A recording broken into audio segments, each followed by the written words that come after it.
of people who are here. The energy here is just through the roof, and these thousands of people have been here for hours. We got here at about 1 o'clock, and there was already hundreds just waiting to get inside. I was out talking to the crowd from where the media is staged.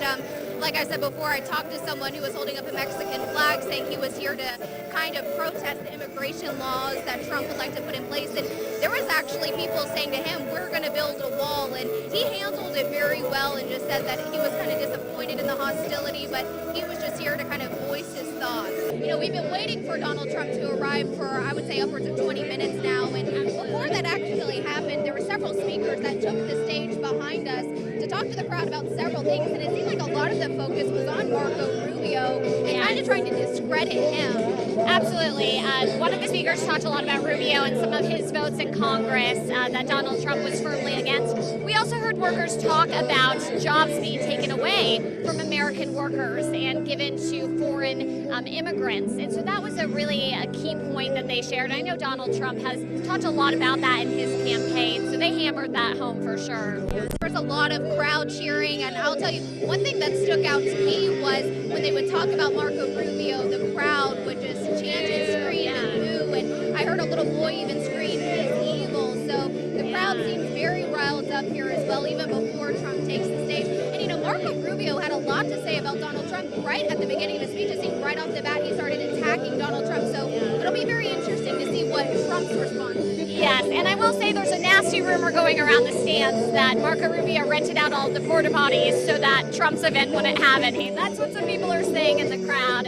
But it will be interesting to hear what he has to say. And also for the protesters, they did just mention if you see a protester with a sign, if you start chanting Trump, Trump, Trump, and hold up your sign, they'll go find the protester. So I don't know exactly how smooth that process will be, but that's apparently the protocol for today. Yeah, the speakers were very adamant about making sure that the crowd goers knew, do not touch, do not harm any protesters that might be out today. And Kat, I know you spoke to some people who say they want to protest. Yes, and they are planning very peacefully to just put up a sign, not looking at anything violent, but they will be escorted out. And, you know, what the Trump camp made clear was that this is a private event being hosted by the Trump campaign. So everyone has the right to free speech, but if things get out of control, they'll move. We have some Sweet Home Alabama getting started here, so The crowd's going crazy for that. yes, I'm sure we'll be. Of course, we'll continue to watch this and keep you updated. We're on Trump watch out here at the media stand, so we'll send it back over to you.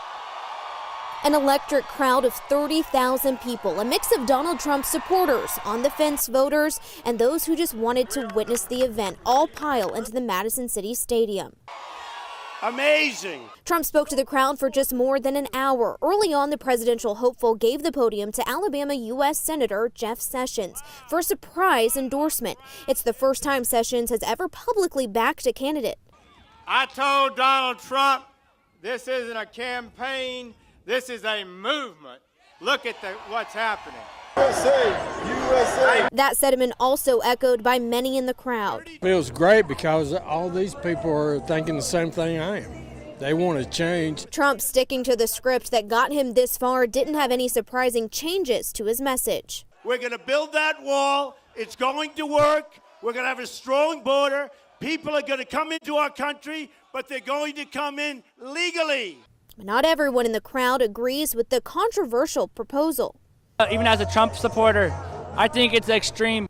Trump also made a point to discredit Marco Rubio, calling him a lightweight. He also told the crowd he's the only one he believes who can beat Hillary Clinton. Some supporters told us after the rally this speech assured them who they will be voting for on Super Tuesday.